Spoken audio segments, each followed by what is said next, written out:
Vamos pensar agora um pouco sobre Israel. Israel, ele é a base, então, da igreja, que a igreja começou com os judeus, começou lá em Israel mesmo, né? Mas Deus fez de Israel um pano de fundo, até certo ponto tipológico, muita coisa aconteceu na história de Israel é tipológica, para que desse base ao que vai acontecer hoje. Então, eu vou fazer aqui uma sinopse da história de Israel.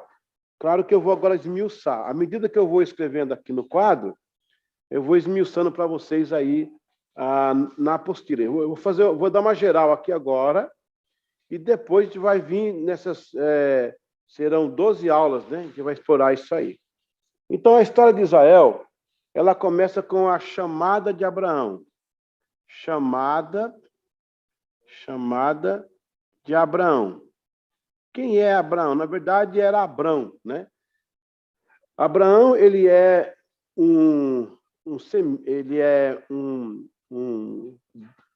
habitante de Ur, que hoje seria o Kuwait ali, né?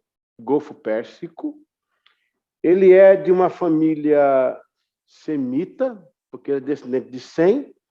Inclusive, no caso dele para trás, ascendente, o Sem, vai morrer quando Jacó está com 50. O cara viveu muito.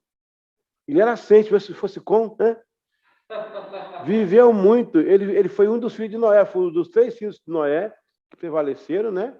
De um foi o Jeftitas, que é a Ásia, Indo-Ásia.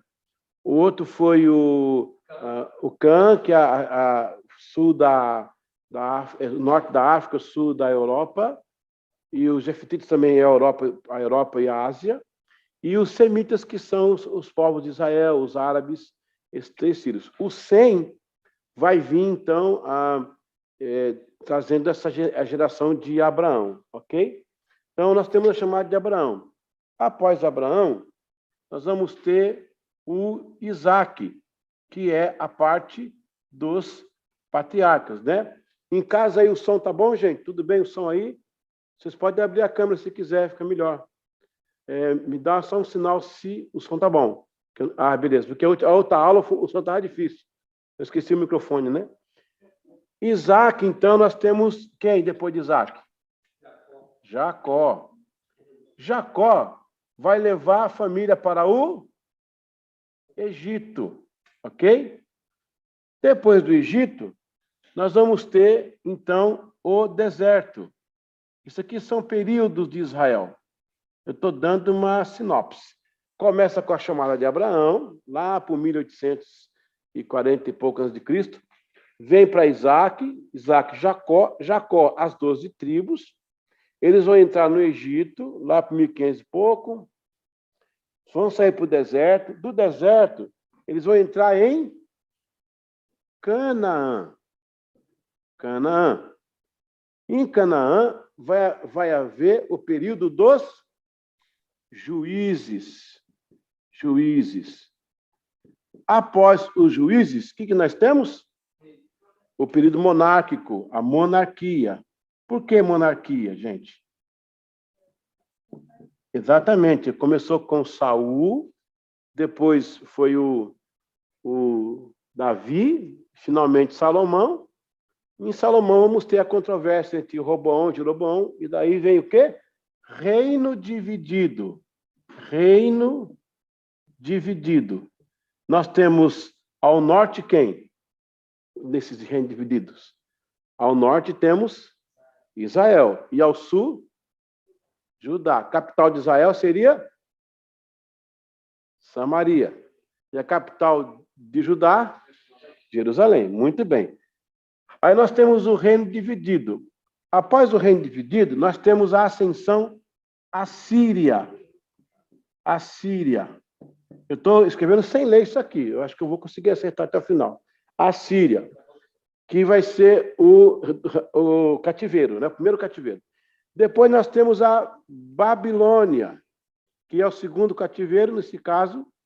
O cativeiro da Assíria, quem que eles levam para o cativeiro? O reino do norte. E na Babilônia, o reino do sul. Depois da Babilônia, nós temos o período Medo-Persa. Medo-persa. Eles se entrelaçam. Você pode até dividir Medo, depois os persas, mas eles são tios, sobrinhos, são duas etnias grandes se tornaram impérios. Então, o Ciro, o Dario I, o Dario II, o Medo e o Persa. Isso aqui são as fases que Israel passou, tá? As fases. Aí do Medo-persa, nós vamos ter, em seguida, o Macedônico. Macedônico, que é com Alexandre o Grande, né? Macedônico, ao mesmo tempo, o Império Grego. Eles se fundem também por causa da sua etnia. Logo após o Império Grego, ou Macedônico, chega o tempo dos Ptolomeus. Ptolomeus, que serão os generais do Egito que vão governar a parte sul-sudoeste depois que morre o Alexandre o Grande, que é o imperador aqui do Império Grego. Período Ptolomeu, eu vou ter logo depois o período siríaco, que é o período dos Antíocos, a Epifanes, aquele povo todo.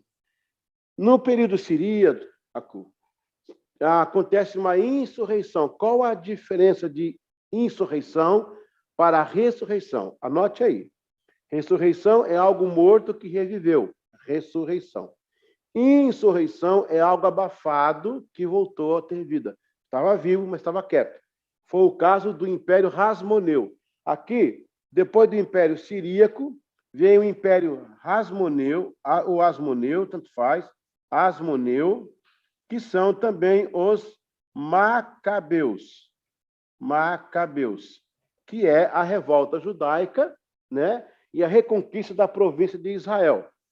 Depois dos Macabeus, nós vamos ter a chegada do Império Romano. Aí vai entrar o Anno Domini, ok? Então, vamos lá. As fases dos períodos de Israel, da historicidade de Israel. Vamos lá? Primeiro aqui, vamos lá? De Abraão. Isaac. Espera aí, não é só os dois, não, todo mundo. Vamos lá? Agora os homens e as mulheres, tá bem? 1, 2, 3. Chamada de Abraão, Jacó, Egito, deserto, Canaã, juízes, monarquia, reino, Assíria, Babilônia, Medo-persa, Macedônia, grego, Ptolomeus, siríaco, Asmoneu, Macabeus, romano, anos. Aqui nós temos a primeira parte de Israel em sua historicidade. Só que aqui eu tenho os adventos transitórios. Adventos transitórios. Transitórios, ok? Adventos transitórios foram mudanças bruscas para Israel. Aqui eu tenho o primeiro advento transitório. Por que transitório? Porque Abraão está vindo de uma família politeísta, com uma revelação monoteísta. Ele é curdo, hoje seria curdo, né, naquela região lá, mas ele é caldeu e vai se tornar o pai de uma nação. Aí ele tem o filho Isaac e Jacó, que forma a tríade patriarcal, esses três. Nós temos um outro advento transitório, que vai ser o Egito. Até aqui, eles serão os hebreus, ok? A partir do Egito, eles serão israelitas. Por quê? Porque Esaú não deixou nenhuma genética para eles, continuou via Jacó. Aí eu tenho o deserto, eu tenho Canaã. Canaã se torna também um advento de transitório. Por quê? Porque eles estão chegando na terra prometida, estão chegando em casa. Estão chegando aonde era destinado por Deus. Segue-se o período dos juízes. Aí nós temos a monarquia, que é um reino só, são 3 reis. Depois o reino se divide, e aqui nós temos mais um advento transitório, que o reino dividido dá base para a Síria e Babilônia enfraquecer o povo, a nação. Ainda não era país. Aqui era uma família, aqui tribos, né? Aqui povo e aqui nação. Não é Estado ainda. Babilônia, aí você vai ter o Império Assírio 722, Babilônia 586, no 430 temos o Persa, aí tem a Macedônia 320, que já é antes de Cristo. Temos, então, o esfacelamento do governo grego macedônico em 8 generais, entre eles os Ptolomeus, que foram os primeiros a conquistar a Terra Santa lá, mas depois eles se enfraqueceram, os siríacos, que foram os antíocos, tomaram conta, e aqui no ano 167 acontece, então, um advento transitório. Esse é um pouquinho maior, porque ele pega Roma e pega a ascendência rasmoneia, 167 a.C. e 63 a.C., com a chegada de Pompeu. Aí Israel está agora uma província que está resumida ali entre Galileia e Judéia, um pouquinho menor do que é hoje, um pouquinho maior. Ela já foi grande aqui atrás, depois diminuiu, porque perdemos o Reino do Norte, Samaria ficou para os samaritanos, e aí nós temos o período romano, o Ano Domini, onde nasce Jesus. Em casa aí, tudo certo? Beleza? Ok, então vamos apagar aqui para continuar. Ah, desculpe. Espera que a turma está... Essa Quantos adventos transitórios tem aqui? Eu tenho 1, eu tenho 2, 3, 4 e 5. São 5 adventos transitórios aqui. Foram adventos que foram bruscos, que mudou todo um cenário, entendeu? Agora vamos trabalhar depois disso aí. Uma coisa boa que você vai ter nessa matéria, que eu garanto que a maioria dos seminários não dão, eu conheço muitos deles, inclusive, eu não sei se vocês viram, eu fui credenciado pela Faculdade de Nazareno a semana passada. Fiz o meu curso de atualização pedagógica, passei com 8, quase 9, não foi fácil, não. Por várias provas, várias coisas, e eu recebi o credenciamento nacional, sou um dos professores do EAD nacional da denominação, que é muito forte no Brasil. Então, estou muito feliz por isso. Então, falando assim, esses seminários, não o Nazareno, muitos seminários que eu conheço, e até livros também, tá? Eles não trazem Israel depois de Jesus. Morre ali, a igreja ali e tal, eles abandonam Israel e passam a contar a história da igreja. Nosso seminário, o nosso MRV, ele é de excelência, nós vamos trabalhar Israel todo, até 1948. Você vai ter tudo, você vai conhecer a história da bandeira, do hino, os costumes, tudo que você imaginar. Essa matéria está muito boa, ela está sucinta e bem clara. Você pode até dar um estudo bíblico depois sobre isso, você vai estudar bem, amém? Posso apagar? O que mais está assim? A pastora está ali fazendo ainda? Espera um pouquinho mais, tá bom? Hã? Ah, é? Pois é. Aqui, período siríaco, depois de siríaco. É eles que arrumam confusão e provocam essa fúria rasmoneia. Rasmoneu era um nome de um homem, devia ser muito importante na cultura judaica da época, não tem muita informação sobre ele. Macabeu era o apelido deles, que eles eram chamados de martelo, né, que bate, né, quebra tudo. Pode apagar? Pode apagar, professor? Muito bem. Vamos, então, para a segunda fase de Israel. Israel, depois dos romanos, né? Como é que ficou esses adventos transitórios de Israel depois dos romanos? Muito bem. Quando Jesus nasce, já é o tempo do César lá, ele morre e tal, Jesus ressuscita, a igreja começa. Então, Israel está sob domínio romano. O Império Romano vai cair em 476. O Ocidente cai, depois cai o Oriente. O Império Romano vai ficar em Israel até 320 alguma coisa. Por quê? É nessa época, 320, 323, que o Constantino sobe ao trono. E ele vai fazer a fusão do Império Bizantino. Quem é o Império Bizantino? O Império Bizantino são os povos do Mar Mediterrâneo que vão conquistar a Grécia, a Istambul, hoje Istambul, que seria a Turquia, o sul da Europa, são chamados de bizâncios, são oriundos da Grécia, muitos deles. Eles se acampam lá em Constantinopla, que na verdade hoje é Istambul. a cidade foi dada Constantinopla em homenagem ao imperador Constantino, porque foi na época de Constantino que ele fez a transição do império, quando estava enfraquecendo o império no ocidente, né, de Roma, ele muda a capital do império para este lugar, que era Bizâncio, por causa dos bizantinos. Em homenagem a Constantino, foi colocado Constantinopla. Mas o Constantino nunca nem ouviu essa palavra. Ele foi dado pelo Teodósio I em homenagem a ele. Ele morreu sem saber que o nome dele seria o nome de uma grande capital mundial, né? Ele foi Constantinopla, olha, Alexandria, né? Roma, Constantinopla, foram grandes capitais mundiais da época. E isso aí, no caso, os bizantinos. Então, Israel agora passa, até 324, ele cai na mão dos bizantinos.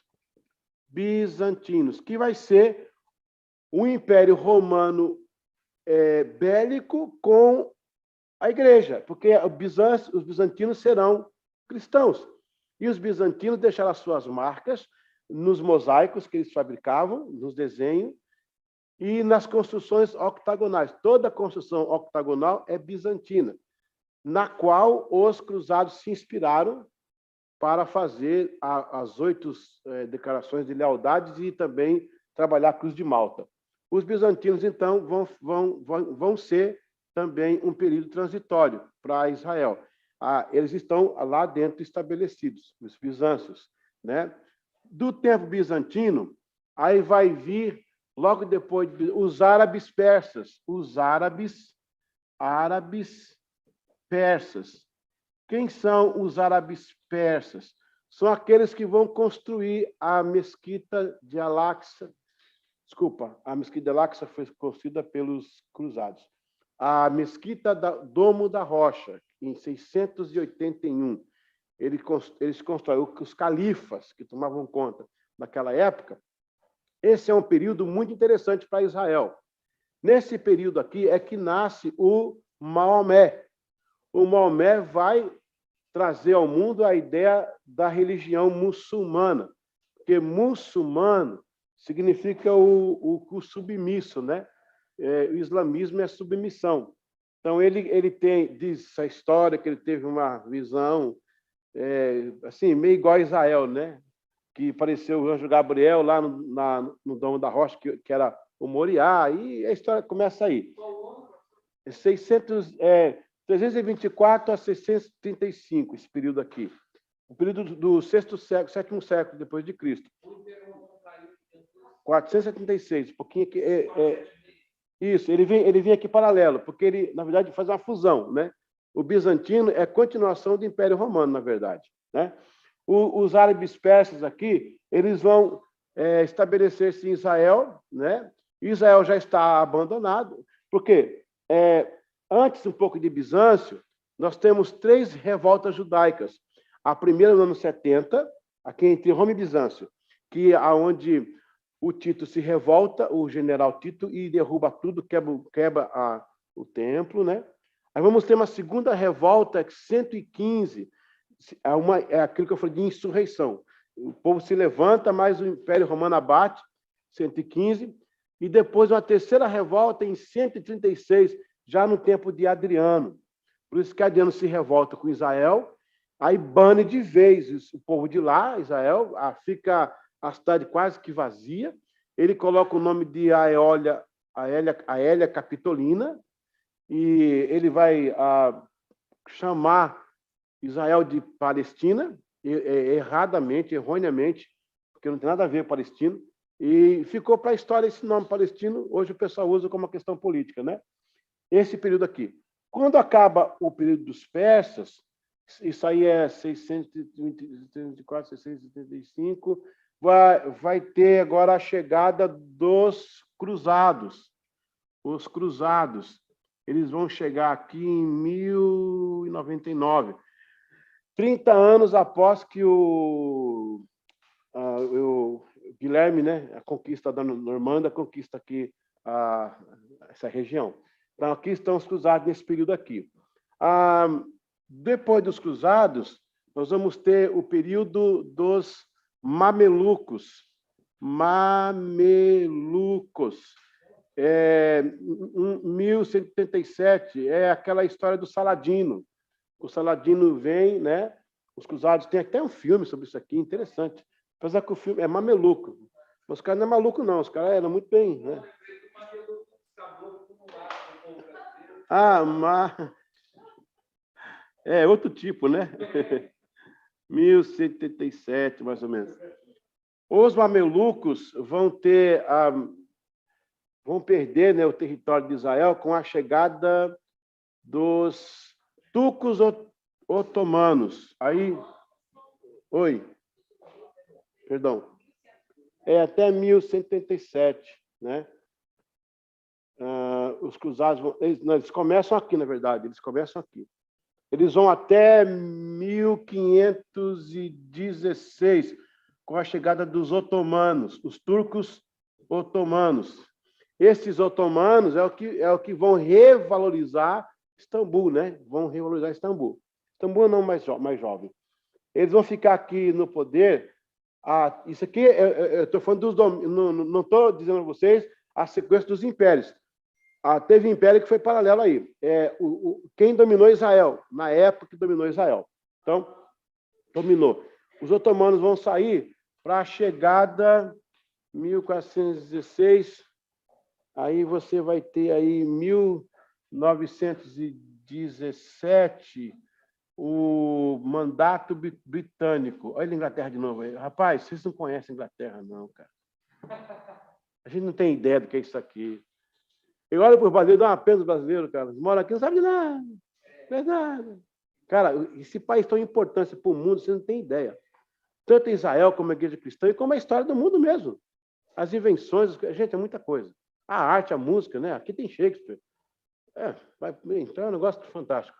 Então, o mandato britânico aqui, que vai coincidir com o quê? Com a Primeira Guerra Mundial. A Primeira Guerra Mundial acontece e depois que eles se brigam entre si, que esse seria outra história, vai sobrar para a Inglaterra o espaço denominado Israel. Então, nesse momento aqui, você vai ter também um evento transitório, que aqui você vai chegar no Estado de Israel, né? Israel, que se dá 14 de maio de 1948. Aí vai acontecer a Guerra da Independência, a Guerra da Liberdade, 67, a Guerra de Yom 73. Bom, o general Buford, né, que foi que comandou aqui, quando acaba a guerra com os otomanos perdem o poder, e aí Israel, os britânicos ganham a guerra, essa parte ficou para eles. Então, o general Buford e outros vão começar a devolver, está copiando? Desculpa. Vão começar a devolver os territórios para Israel. E os árabes até então não eram organizados, só tinha essa religião que era o muçulmano, mesmo assim, até hoje, né, não é total. O que acontece? A Inglaterra vai começar a devolver para Israel, por quê? Quem mandava na imprensa mundial e quem tinha o dinheiro do mundo eram os judeus. Cara, é incrível isso. É incrível isso. Então, eles tinham tudo na mão. O Balfour, ele era amigo dos sionistas. Quem são os sionistas? Sionismo é um movimento que começou em 1800 para resgatar tudo que é de Israel. Ele começa a entregar as terras para Israel, para os sionistas. Os sionistas vão criar a bandeira, vão criar o hino. Só que os árabes não gostam disso. E acontece a Primeira Liga Árabe, em 1945. A Primeira Liga Árabe acontece, que vai contra Israel. Mesmo período, não, depois disso aqui, mesmo período acontece a Segunda Guerra Mundial, 1945 e diante, onde morreram 11 milhões de judeus. 6 milhões é piada, é 11 milhões que morreram, e mais. Só quem ganha dos judeus é a Igreja Católica, que matou 25 milhões de crentes. Né? Então, veja bem, nesse período, o mundo vai ser sensibilizado, porque pós-guerra, a comoção por causa do nazismo foi tão forte que comoveu o mundo. Isso deu fortaleza para Israel voltar a se estabelecer. os árabes criam uma liga e não aceitam. Aí, nessa época, não tinha a ONU, estava no nascimento dela, é a Liga das Nações. E nesse período, então, que surge um personagem que é brasileiro, que é o senhor Oswaldo Aranha. Existe uma história de que ele deu um voto Minerva. Não, não é verdade, não teve voto Minerva. Ele incitou, ele era presidente da ONU, ele incitou todo mundo a adiantar, ele um argentino, ligando porque eles viram que a Liga Árabe se levantou, né? Então ele citou todo mundo para fazer uma reunião geral extraordinária da ONU para dar o Estado de Israel. E o Ben Gurion, então, dia 14 de maio, estava lá em Jerusalém, levantando, né, a nação de Israel de novo. Aí veio aquela guerra da independência, Israel ganhou a guerra ali. Depois teve uma guerra em 67, que é com Moshe Dayan, a Guerra dos 6 Dias, e a Guerra de Yom Kippur. A gente vai usar isso depois, vai trabalhar isso depois. Então, basicamente, é essa a trajetória de Israel e a sua história. Da quê? Né? Eu estou dando uma sinopse.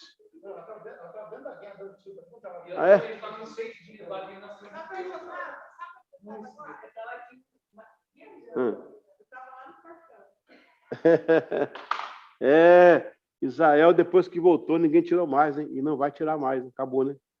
Deus deu de volta para eles o território. E tem coisa, a Jordânia vai ter que sair de lá, sabia? Não me pergunte como, porque aquela terra ali é de Israel também. Ali é a herdade de Manassés, de Gade, né, que Deus deu no passado. Deus deu lá. Foi Deus que fez a... Deus também é corretor de imóveis, né? Ele mostrou a terra para Abraão, né? Como corretor, Abraão, aqui, essa terra. Tal. Depois eu vou lá com Josué e diz, que esse terreno aqui é do Gade, esse terreno aqui é do Manassés. Ele é corretor. Então, né, ele fez isso aí. Vamos, então... Bom, alguma dúvida, alguma pergunta aí, não? Eu passei rápido, eu não trabalhei cada ponto aqui. Só para ter uma ideia. Alguém tem uma... Aí em casa alguém tem alguma pergunta, alguma coisa? Vocês entenderam bem? Entendeu bem, Clodoaldo? Vamos então para a nossa apostila, para não perder a... Hoje nós temos uma aluna extraordinária entre nós, né? A nossa querida... Aleluia, né? Glória a Deus. Acho que eu estou inspirado hoje, irmão. Ela está aí, né? Me dá uma inspiração. Coração, né? Puxa mais forte. Aleluia. Aproveita que... Vamos à parte 1, as introdutórias. Amém? Ok. Ao escolher um homem, Abraão, Deus idealizou uma nação, Israel. E através dela trouxe outro homem ao mundo, Jesus. Um ciclo de propósito, não é? Ao permitir a historicidade de Israel, Deus usa de momentos para realizar projeções proféticas, usando Israel como pano de fundo para projetar seu propósito em uma nação, e desta nação trazer o Messias de Israel, Jesus Cristo, da igreja. O Messias de Israel é o Cristo da igreja, que lindo. Né? A historicidade de Israel está repleta de simbolismo e princípios que Deus usou através da nação para implantar seu governo, se revelar ao mundo e estabelecer princípios. Primeiro, pelo território, onde Deus escolheu uma faixa de terra que interligava a Europa, África e Ásia, e ali Deus se revelou com todas as nações, todas as civilizações que se levantou sobre o pequeno Israel, hoje são ruínas. Preste bem atenção aqui nesse desenho que eu vou fazer, quer dizer, desenho não, vou fazer um rabisco só para você ter uma ideia, ok? Não consigo desenhar, não. Nós temos aqui Israel, aqui tem o mar Mediterrâneo, né? Aqui nós temos a África, né? Para cá nós temos a Europa e para cá nós temos a Ásia. São 3 continentes envolvidos. Deus separou Israel aqui, um local que não tinha muito para oferecer, mas que foi o palco do show que Deus deu para todo mundo. Pensa no teatro. O pessoal aqui da frente, de trás, do lado, o mar na frente, e aqui Deus fez milagres. Toda a civilização que levantou contra Israel viraram ruína. E aqui Deus lutou pelo seu povo, um povo pequeno. Israel tem 142 km aqui de largura e 472 de comprimento. É isso que é Israel, 472 de comprimento, km, né? E 172 de largura. Esse territóriozinho enfrentou os maiores impérios que o mundo apareceu. Só não enfrentou os incas, os maias e os astecas. Mas todos que você pensar, eles... E Deus deu o show aqui nesse palco. Esse foi o palco de Deus. Israel é um palco de Deus. Podia ser aqui na África, podia ser aqui na Europa, podia ser no fundo da água, podia. Por que ele colocou aqui? Pôs aqui. Para dar o show. Deus gosta do show. Aleluia. Aleluia. Os patriarcas, a gente olha assim, não presta atenção nisso, né? Não é uma boa sacada isso aqui? É uma boa sacada. Israel está ali, né? Dando um show. Aleluia. Os patriarcas, né? Abraão, Isaac e Jacó foram patriarcas do povo de Israel. A ideia patriarcal era a base para uma liderança autocrática, até mesmo monocrática. O patriarcado é a forma mais antiga de governo familiar. No grego, a palavra vem como patriarches, cujo significado é chefe, ou pai de família, que, aliás, é uma designação de Deus sobre Abraão. Pai de uma multidão, ou pai de muitos. A palavra patriarca original adquiriu seu significado religioso na Septuaginta, a versão grega da Bíblia. A figura do patriarca era como um provedor e era o primeiro e último a ser consultado, né, para a família. Então, Maphet é o nome da a família em aramaico, né, em hebraico. E o patriarca, ele é, então, a peça central disso aí. Esse pino veio com a cultura greco-judaica e judaico-cristã. E o Ocidente inteiro trabalha como isso, né? Como agora, com essa ascensão esquerdista, progressista, liberal, eles tiram a figura do patriarcado, nivela. Claro que no sentido patriarcal, se você for estudar a fundo, a mulher tem o seu valor de uma forma que o Ocidente hoje não vê, né? Só que isso é uma discussão que é outra coisa, não dá para explicar agora, mas o modelo vem daí. Esse que é o modelo que Deus estabelece ali para Israel. Depois, Deus quer fazer um governo teocrático, que é Deus no comando, falando com o homem com a nação, né? Então, esse é o período patriarcal. Há outros que são considerados patriarcas. Moisés é considerado patriarca. Moisés é considerado patriarca, né? Mas não está na listagem dos 3 aqui do patriarcado. E você sabia que quando Moisés encontrou a Zípora, ela era filha do Reuel, né? O Reuel, ele é também da linhagem semita. Ele é da esposa Quetura de Abraão. Então, Moisés teria sido assim, um sobrinho distante de... Os dois, é o mesmo... E ele era também dos midianitas, né? Então, por isso que eu estou falando, porque Abraão criou ele, né? Ele viu o pai oferecer sacrifício, ele viu o pai estabelecer, e ele foi usado por Deus ali no deserto para orientar o sogro dele. Interessante também é que quando Moisés chega no deserto, ele conversa com as mulheres lá, com a Zípora. Por quê? Porque eram tudo semita. Você não percebeu isso, né? A gente não cai a ficha, né? Tudo semita. Somente Agar, que sai, quando ela é liberada lá, né? E ela vai com o filho, o Ismael. Então, ela encontra com os árabes. Teve um rei chamado Salmanasar IV, Babilônia, que ele vai dar o nome desse grupo nômade, que os árabes eram um grupo nômade, né? Eram grupos, pessoas que rejeitadas, fugitivos das cidades de refúgios, eles começaram a andar junto, né? E desenvolveram um idioma, porque eram vários idiomas ali, e desenvolveram um. Aí, com isso, também com miscigenação, desenvolveram roupa, tipo de comida. Quando a H sai, ela encontra esse pessoal. Na verdade, os pais dos árabes é o Joctã, lá em cima, pro lado dos pais de Abraão também. E ele que é o príncipe maior, né? Quando H vai, ela vai falar com eles normal. Só que ela aprende a falar o árabe. E ela conhece lá o homem, né? E tem filhos com ele, vai ser 12 ao todo, né? 12 príncipes. E eles vêm, então, colonizando aquela região. Dizer que hoje os árabes brigam com Israel, que são irmãos, não é verdade. Nem todo árabe é ismaelita. Todo ismaelita é árabe, mas nem todo árabe é ismaelita. Tem os árabes originais, né, que são esses Joctã, e tem os arabizados. Os arabizados são os filhos de Agar, né? Há muito tempo eu ouvi isso na igreja, que os árabes lutam com Israel, são irmãos por parte de pai. Não são, não são. Inclusive os palestinos que estão lá, que não são palestinos, eles reclamam de um direito que eles não têm e falam que são o que eles não são, na verdade. Deve ter ismaelita hoje.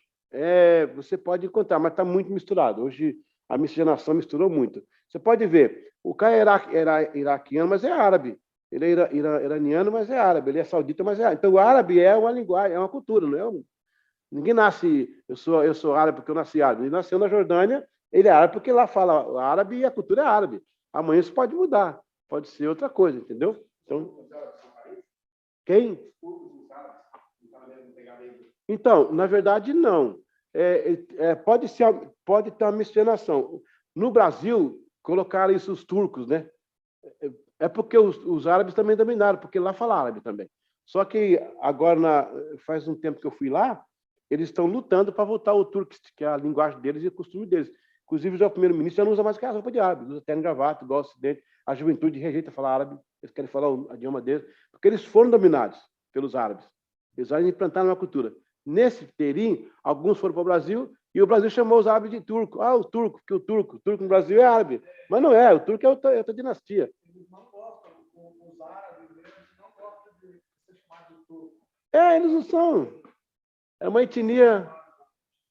uma etnia separada, que misturou pela linguagem. O cara, por exemplo, o Egito fala árabe. Quem nasce no Egito é árabe, por quê? Porque eles falam árabe. Mas o Egito não falava árabe. O Egito tinha a linguagem dele. Uma delas era o copta, né?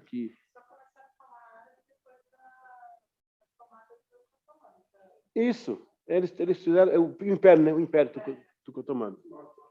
Vamos lá. Não, eles são... Não. Eles são depois de Abraão, na verdade.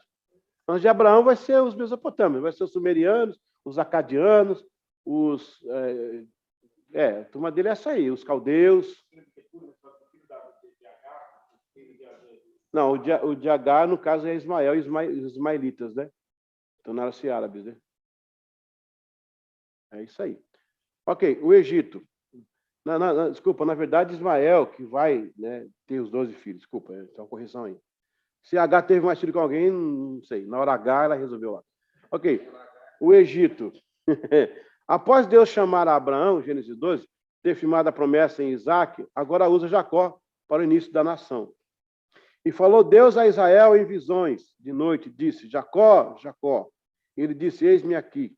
E disse, eu sou Deus, o Deus de teu pai. Não temas descer no Egito, porque eu te farei ali uma grande nação. Olha que coisa linda. Gênesis 46, 2 e 3.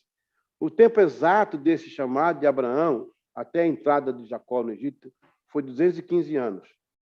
Gênesis 12, 4, 21, 5, 25, 26, 47, 9. Assim, os 215 anos restantes, dos 430, foi o tempo que os filhos de Israel, de fato, ficaram no Egito. Os 430 anos começaram quando Abraão foi chamado para sair de Harã, em direção à terra prometida. Já os 400 anos de aflição passam a partir dos 5 anos de idade de Isaac, quando aconteceu as brigas rivais e conflitos entre as duas mulheres de Abraão e os 2 filhos. A aflição começou antes entre Isaac e Ismael. Continuou com a perseguição de José e o tempo de escravidão no Egito. Nesse caso, são 430 anos mesmo, porque à época todo mundo era de domínio egípcio. Então, era como se fosse todo território. Mas dentro do Egito mesmo, territorial, foram 215 anos. Foram 25 anos após a promessa, Gênesis 12, nasce Isaac, depois de 60 anos tem Jacó. Jacó entra no Egito com 130 anos. 25 da promessa de Deus a Abraão, mais 60 da idade de Isaac, quando gerou Jacó, mais 130 da idade em que Jacó entrou no Egito, 215. Menos 430 de Moisés falou, são 215 anos, antes de entrar no Egito. Mais 215 dentro, são 430. Agora, em termos de aflição, Gênesis 21, que Deus falou com Abraão ao mencionar 400 anos, inicia-se com o conflito dos filhos. Isaac, aos 5 anos, então 5 de idade de costume para a festa, né? 60 da idade de Jacó, menos, né? Então, Isaac gerou Jacó, são 55 anos. Com 130 anos, quando Jacó entrou no Egito, temos, então, 135 anos. Com 215 da soma de Moisés, 400 anos, então bateu. Na verdade, o Abraão, ele recebe um chamado a partir de Harã.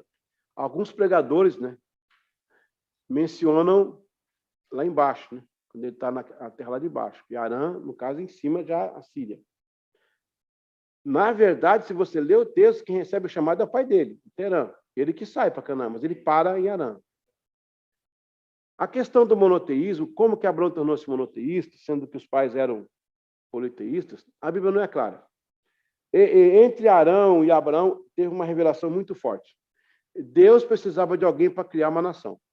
Ele olhou para a terra. Os que mais se aproximavam, nesse sentido, eram Abraão e o pai dele. Bom, não se sabe exatamente quando isso aconteceu. E lá em Josué tem um versículo que dá uma ideia, mas não afirma. Então, o que não dá ideia vai ser especulação. Então, não vamos especular. O importante é que, naquela época, existia esse império, chamado Egito, que é um império que diz aí 3.000 anos antes de Cristo, 4.000 anos antes de Cristo, né, com dinastias. Teve aquela reviravolta de povo X e tal. A gente vai trabalhar com calma depois isso aí. E Deus, então, chama Abraão daquela região. E Deus teve seus critérios para chamar Abraão, muda o nome dele, né? Porque Deus, para começar algo novo, ele muda o ciclo do nome, no caso de Abraão, que era pai exaltado, para Abraão, pai de muitos. Então, Deus tinha que justificar a nova nomenclatura. Hoje em dia, eu acho que não cabe o cara falar assim, irmão, eu sou Antônio, mas agora Deus mudou meu nome. Eu acho que isso não é mais contextual para nós hoje. Mas naquela época era o início de uma nação. Deus precisava fazer aquilo. Então, o nome era muito importante nessa mudança, né? O próprio Jesus usa isso com a Pedro também, né? É interessante essa linguagem bíblica aí. Mas o pessoal que quer fazer modismo hoje fica trocando de nome para dizer que o que foi feito está feito, né? Glória a Deus. A gente consegue entender que a chamada não foi em Ur, foi em Padã. Foi em Harã. Em Ur, o pai que foi chamado. O pai que foi chamado. Agora, ele sai de Ur e vai para Padã, aí Padã tem a chamada. A chamada, o Terã recebeu a chamada para Canaã mesmo. Está bem claro lá. Ele saiu para Canaã, mas ele parou em Harã. São 967 quilômetros subindo, beirando o rio Tigre, né? Lá debaixo do Golfo Pérsico, até lá em cima, na Síria, hoje, ali na Síria, perto de Damasco, naquela região. Você veja bem, eu quero entender que Harã não completou com Deus um negócio.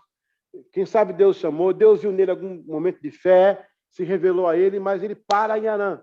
Mas Deus disse era para ter ido para Canaã. Deus levanta o filho e completa a obra. Se não entender esse mistério, você pode ver que muita gente já pregou sobre isso, que Deus chama Abraão Ur dos Caldeus, ele leva o pai, atrasa a história dele, aí ele continua. Você não entendeu o mistério que ele está pegando aí. Que Deus chama ele em Ur dos Caldeus, não tem... ele leva o pai, tipo assim, deixa a sua família e vai. Ele leva o pai, que atrasa, o pai fica doente, atrasa a história, e ele continua, porque não é verdade. Eu não vi isso na Bíblia. Pode ser que tenha... Pode perceber, se você não perceber, parece que ele não está registrado. Não, eles disseram que saíram de lá.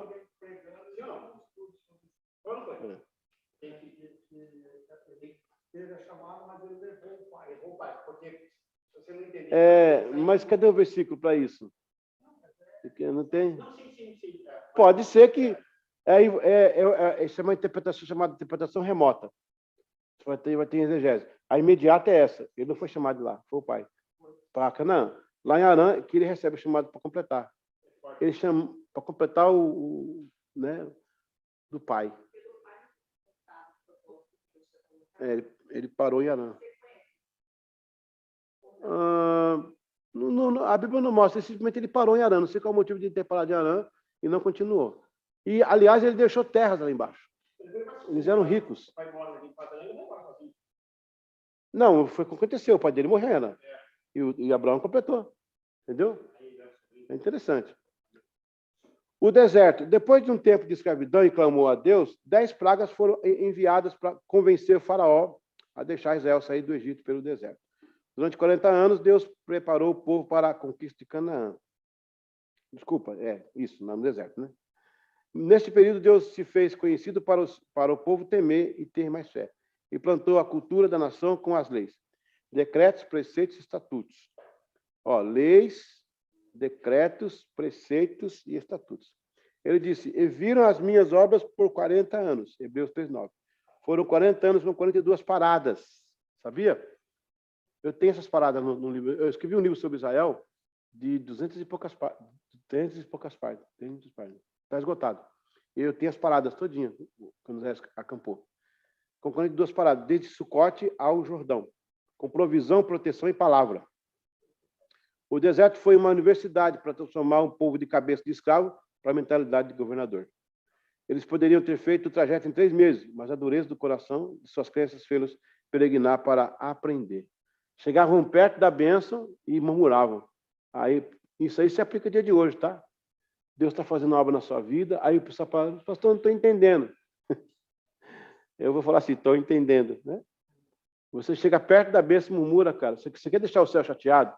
Você quer interromper o que Deus está fazendo? É você murmurar. Rapaz, Deus está completando uma obra, vai acontecer, você murmura, perde tudo. Aí tem que fazer, vai circular, vai dar outra volta. Né? Quando está chegando perto da bênção, aí murmura, perde tudo. Aí vai circular. Quer ver uma coisa? Eu vou ler um texto aqui, não agora, talvez na próxima, semana que vem. Estando Israel em Canaã, cessou o maná. No momento que Deus vê que você pode produzir, ele tem que tirar... Olha que coisa linda isso. Mas enquanto não acontece, você fica naquela dependência de Deus.